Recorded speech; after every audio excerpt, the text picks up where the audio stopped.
missed or dismissed along the way.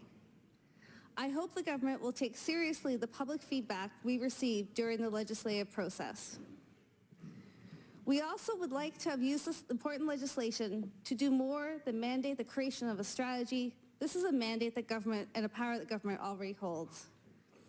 I don't have time to list all of the gaps present in the bill, but they include some significant ones.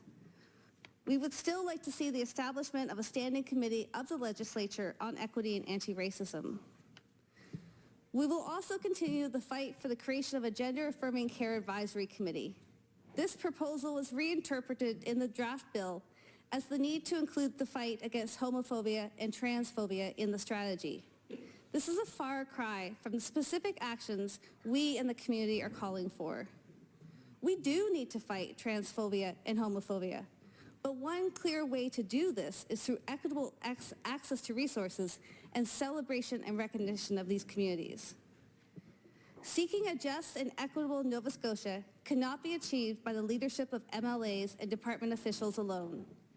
This leadership role needs to be shared with the communities most affected by ongoing racism and discrimination in our province. In this work, we should truly be the public servants.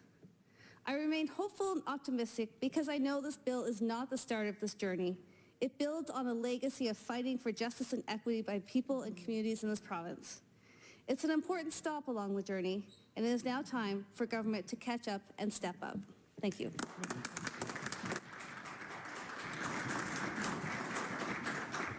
The honourable member for Eastern Shore.